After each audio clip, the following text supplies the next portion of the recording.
Buenos días compañeros y profesor. Hoy les vamos a hablar sobre la reducción de óxidos metálicos por plasma. Nuestro grupo está conformado por Lina García, Nicolás Rodríguez y mi persona, Laura León. Primero vamos a empezar dándoles una introducción breve sobre qué es el plasma. Entonces, el estado de plasma se conoce con frecuencia como el cuarto estado de la materia en la secuencia, es decir, sólido, líquido, gas y plasma. Esta clasificación como estado de la materia se justifica por el hecho de que más del 99% del universo está en estado de plasma. Las temperaturas cinéticas en un plasma, como cualquier medio gaseoso, son definidas por la energía cinética promedio de una partícula, es decir, de una molécula, un átomo de unión o de un electrón, como se puede observar en la diapositiva, donde m es la masa de la partícula y un medio de v al cuadrado es su velocidad efectiva. La ecuación 1 implica que las partículas siguen una distribución de Maxwell-Boltzmann que se puede expresar como se observa en la diapositiva. Es decir, la función de distribución f se muestra en la figura 1 y alcanza un máximo de b sub m como se puede observar en la gráfica. El establecimiento de una distribución de Maxwell-Boltzmann entre las partículas en un plasma o un gas ordinario depende en gran medida de la interacción de las partículas, es decir, en la frecuencia de colisión y en el intercambio de energía durante una colisión. Estas consideraciones demuestran que una colisión denominada plasma podemos asegurar que las especies pesadas y los electrones entre ellos tendrán una distribución de Maxwell-Boltzmann que permite la definición de una temperatura correspondiente para estas especies. Si el subíndice R designa los diversos componentes como electrones, iones y neutros en un plasma, entonces Maxwell-Boltzmann es la forma más común de generar y mantener un plasma mediante la descarga eléctrica. En tal descarga, la alta movilidad de los electrones recoge energía del campo eléctrico aplicado y luego transfieren parte de esta energía a las partículas pesadas a través de colisiones elásticas.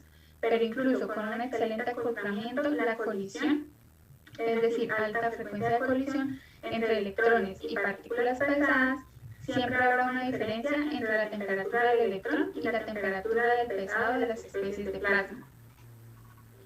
La energía transferida en un pesado partícula o en una sola colisión elástica puede expresarse como se puede observar en la diapositiva, donde T y TH representan el electrón y las temperaturas de las partículas pesadas respectivamente. La energía adquiere un electrón de electricidad del campo entre colisiones, que viene dado como se observa en la diapositiva, donde V sub D es la velocidad de deriva promedio y T sub E es el tiempo de vuelo libre promedio entre colisiones. A veces los plasmas se clasifican como plasmas naturales o artificiales. Como se mencionó anteriormente, los plasmas naturales comprenden más del 99% del universo conocido hoy. Dos de los primeros fenómenos plasmáticos conocidos son los rayos y la aurora boreal. Entre estos dos fenómenos del plasma ocurren a presiones relativamente altas y extremadamente bajas respectivamente, lo que lleva a drásticas diferencias en su apariencia. En el caso de los relámpagos y canales estrechos de alta luminosidad, se observan ramas, mientras que la aurora boreal aparece como difusa. La presión de un plasma afecta no solo su luminosidad, que es relativamente baja en plasmas tenues, sino también a la energía de distintos plasmas. Los plasmas se producen en un rango de presiones tan amplio, por lo que es habitual para clasificarlos en términos de temperaturas y densidades de electrones. La siguiente figura muestra una clasificación de este tipo para algunos productos plasmas naturales y plasmas artificiales. La temperatura de la figura se observa en unidades de electronvoltios extremadamente tenues. Los plasmas que pueden asegurar temperaturas superiores de 10 a las 6 Kelvin, mientras que los plasmas de densidades similares en la ionosfera pueden tener temperaturas de 10 a las 3 Kelvin o incluso inferiores. Las llamas pueden clasificarse también como plasmas y estas muestran densidades de electrones algo más altas y temperaturas también. En una llama de presión atmosférica, el grado de ionización es, sin embargo, del orden de 10 a la menos 10, que son las descargas incandescentes, que normalmente se operan en un rango de presión de 10 a la menos 4 a 1 kilopascal. revelan temperaturas de electrones del orden de 10 a la 4 Kelvin y las temperaturas de partículas pesadas se dosifican a temperatura ambiente. En una lámpara fluorescente, por ejemplo, la temperatura del electrón puede alcanzar 2.5 por 10 a la 4 Kelvin, pero la temperatura de las partículas pesadas se mantiene en dosis de 300 kelvins. Los plasmas térmicos, es decir, los plasmas que se acercan a un estado de LT y que revelan temperaturas alrededor de 10 a la 4 kelvins, con densidades de electrones que van desde 1021 hasta 1026 metros a la menos 3. Hay plasmas térmicos que se clasifican como plasmas calientes en la literatura americana y europea y como plasmas de baja temperatura en la literatura rusa, que son para distinguirlos de los plasmas de fusión termonuclear. Muchos de estos plasmas no cumplen con el requisito de LT. Estos llevan el nombre de CLT y no están termodinámicamente locales en equilibrio completo. Y las razones son porque, primero, la falta de excitación del equilibrio y segundo, porque el CLT es irrelevante para la mayoría de las aplicaciones de ingeniería.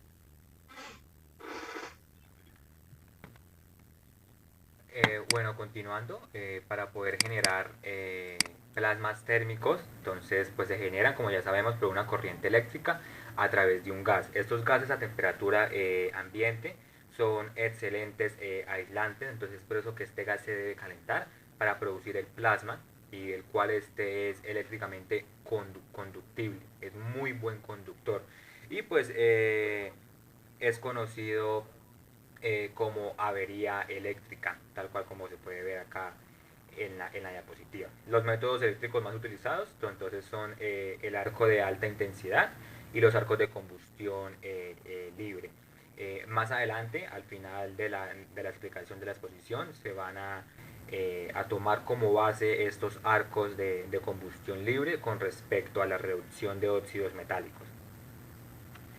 Explicando un poco los arcos de alta intensidad, entonces podemos ver en esta gráfica la temperatura y la densidad del electrón, cómo varían dependiendo de la temperatura. Los más usados pues van a ser los arcos térmicos, los que se observan en este lado, los arcos térmicos.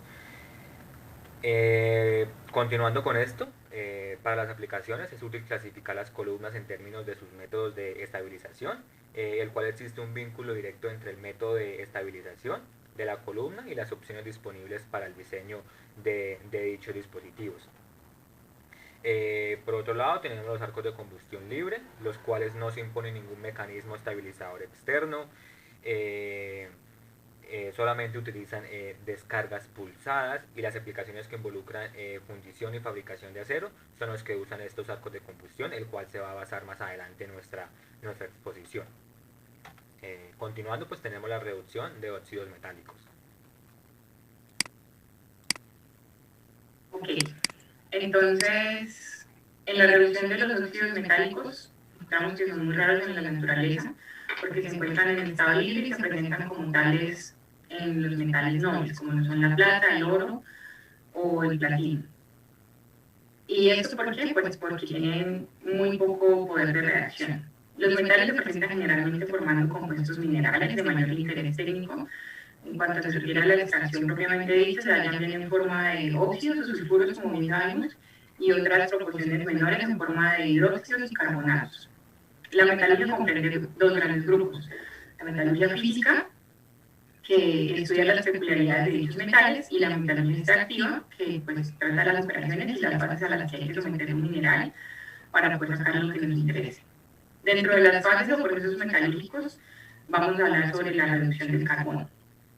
Perdón, la reducción con carbón, que consiste en mezclar el óxido metálico con carbón y calentar al rojo incipiente, logrando una fusión reductora. Un ejemplo típico del mismo lo tenemos en la reducción por medio del carbón del óxido de estaño, paso que parece pues, ser muy simple, pero pues que transcurre a través de esta reacción que observamos, y que en la práctica pues presenta ciertas dificultades porque el punto de fusión del estaño es aproximadamente 230 grados centígrados y la temperatura de reducción del óxido correspondiente se encuentra alrededor de los 1000 grados centígrados. Y a esta temperatura suficientemente alta, pues se reducen también metales que acompañan al estaño en forma de óxido, que no se separan en la preparación ni purificando al mismo, y además pues tienen que la temperatura de reducción volatiliza el metal beneficiable. Y pues el estaño a tales temperaturas presenta una cierta resistencia a la disgregación y entonces se solidifica muy fácilmente, ya que el óxido de estaño es un compuesto anfótero y así como funciona como base, funciona también como ácido. En el primer caso, como base dando silicatos de estaño y en el segundo dando estanatos. Entonces, en los procesos de carbón, no es el reductor directo, sino que otros compuestos tales como el monóxido de carbono pueden disolver tales como el monóxido de carbono que puede formarse pues según la reacción que tenemos ahí. ¿Siguiente? El hierro puede obtenerse y pues se obtiene a partir de sus óxidos por el mismo procedimiento de reducción por el carbón. Tal reducción del óxido de hierro por el carbón es tan antigua como el mismo uso del hierro. En la figura observamos que en la actualidad pues la base de la metalurgia del hierro pues, sigue siendo la misma y sigue la reacción que teníamos en la anterior diapositiva. Hablando un poquito de historia, el desarrollo de la industria del hierro fue una consecuencia lógica pues a lo que sucedió, que se dio cuenta que al encontrar la combinación de las impurezas, fundamentalmente la sílica, con otras especies, se dio lugar a la formación de una escoria fusible que mejoraba la calidad del hierro. El segundo descubrimiento pues, era relativo a la efectividad en el alto horno y fue Nielsen en 1928 quien se dio cuenta de esto, pues la reacción en el alto horno se llevaba a cabo de una forma más efectiva si el aire se precalentaba antes de penetrar en el horno. En la actualidad todo el proceso se verifica en el alto horno, como ya pues, hemos dicho, en la figura que vimos ahorita del alto horno. Pues un análisis previo de los minerales a tratar nos va a indicar acerca de las impurezas que contienen los mismos antes de llegar a la instalación de los altos hornos. Si las impurezas son ácidas, como la sílice, o básicas, como el carbonato cálcico, en el primer caso, el alimentador del mismo transportará correlativamente minerales de hierro, carbón de cobre y caliza, que se introducirán por la parte superior y mediante un dispositivo de tipo especial, evitando que en el interior del horno se ponga en contacto directo con el exterior. Y entonces así la carga será pues, de centenares de toneladas. Hablando por la parte más fría del horno, pues la alta, en esta parte se reduce el óxido férrico a óxido ferroso férrico y en esta reacción entra a tomar parte como reductor tanto el carbón como el monóxido de carbono formados según las reacciones que vemos a continuación, con presencia del aire que se disulfa al mismo a una temperatura que está comprendida entre los 500 y 600 grados centígrados. Este material seguirá su curso descendente en el alto horno y así pues el óxido ferroso como el óxido ferroso férrico irá a partes más calientes reduciéndose aún más, dando lugar al óxido ferroso a una temperatura sobre los 800 grados centígrados. El material sigue bajando, el óxido ferroso a partes de temperaturas más altas, sufriendo una mayor reducción hasta llegar al hierro metálico con una temperatura de aproximadamente 1600 grados centígrados, produciéndose en la zona de penetración del aire la fusión del hierro, con las siguientes reacciones que se observan ahí.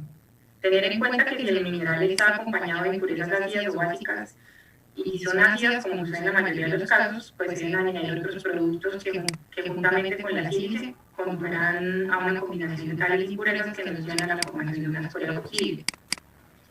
Y pues de ahí se añaden simultáneamente con el mineral al tratar la caliza, pues ya que la sílice tiene un punto de fusión muy elevado y de poder ser permanecería sólida, dificultando grandemente las operaciones a realizar en el alto horno y obstruyéndole, pues como la caliza se descompone fácilmente dando óxido cálcico y anhídrido carbónico, según la reacción que se presenta. Bueno, eso es todo mi parte. Ya continuando, entonces vamos a explicar la reducción de óxidos metálicos por plasmas.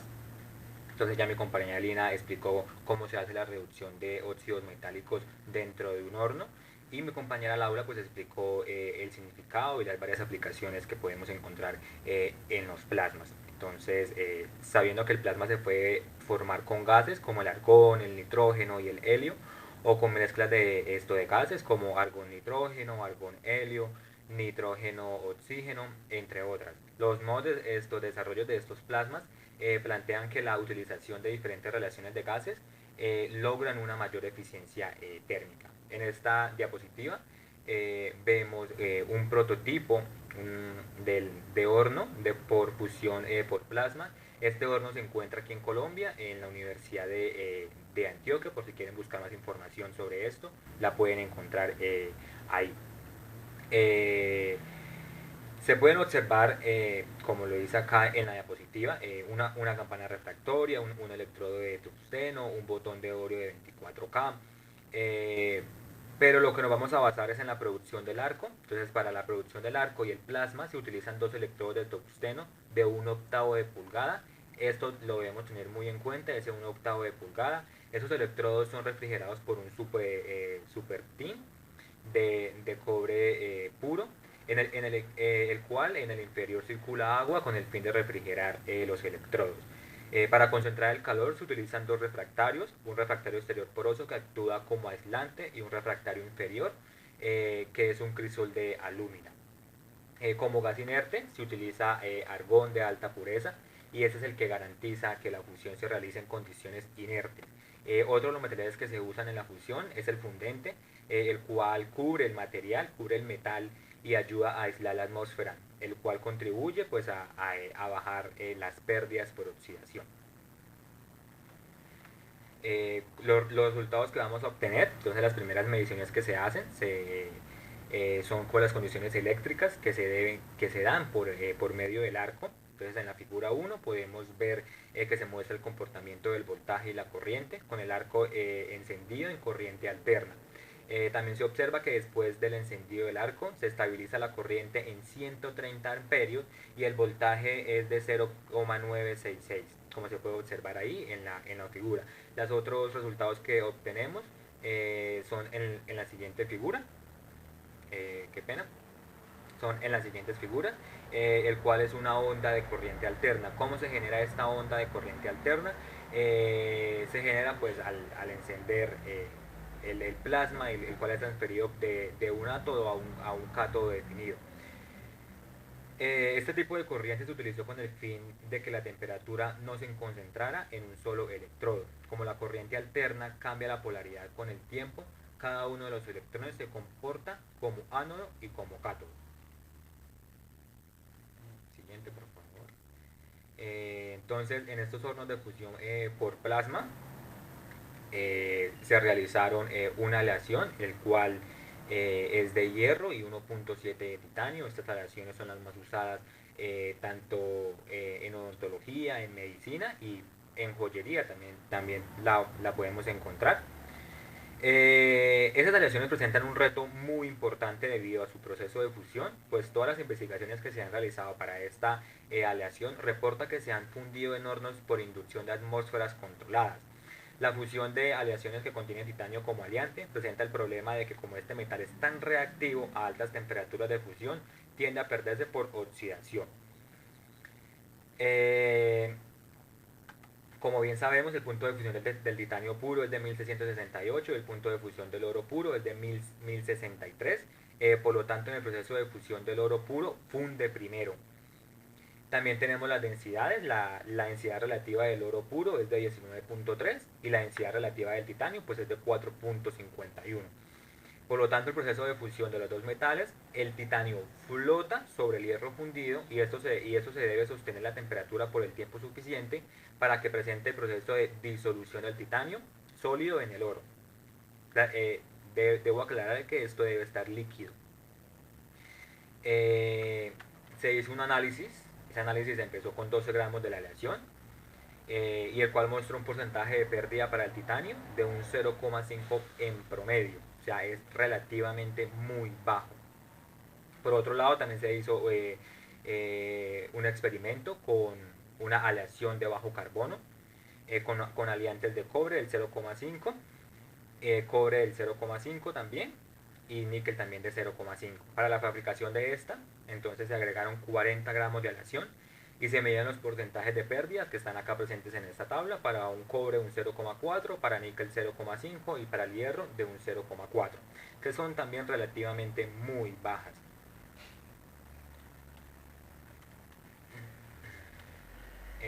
Por otro lado, entonces tenemos la alúmina a aluminato de sodio. O sea, vamos a pasar de alúmina a aluminato de sodio. Debemos recordar que las soluciones deben ser de NaOH, debe estar en altas soluciones de este para poder que la reacción se dé. Primero pues se hace un análisis térmico. Este análisis térmico proporciona pautas generales para la reacción esperada y las composiciones de equilibrio de las especies. Debe estar a diferentes temperaturas y presiones, y los cálculos para la minimización de energía libre se encuentran ahí presentes en la gráfica, y pues voy a proseguir a explicar esta gráfica. Sabiendo que a temperaturas por debajo de 2000 Kelvin algunos de los compuestos anteriores se vuelven inestables y se recombinan para formar nuevas especies. La reacción más posible que puede tener lugar en este rango es la temperatura. Esa temperatura a 2000 Kelvin es la que vemos acá en la diapositiva. Y a temperaturas inferiores a 600 K el aluminato de sodio se vuelve inestable y recombina para formar alúmina y nitrato de sodio, la cual genera la siguiente ecuación que se encuentra acá en la diapositiva. Luego tenemos un mecanismo de reacción. Este mecanismo de reacción pues va a depender de la formación de alúmina sódica en el rango de temperatura, como lo dijimos, menor a 2000 grados centígrados. Entonces se hace por disociación térmica del NaNO3, la descomposición térmica de Gibbs y la formación del aluminato de sodio. En la gráfica podemos observar la energía libre para las reacciones 9, 10 y 11, el cual es un modelo cinético.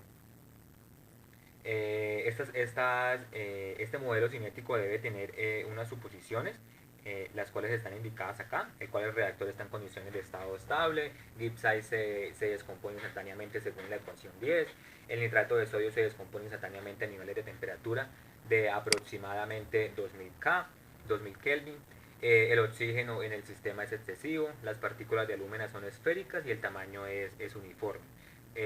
La difusión del gas sódico a través de la capa límite de gas sólido es el paso del control de velocidad del proceso.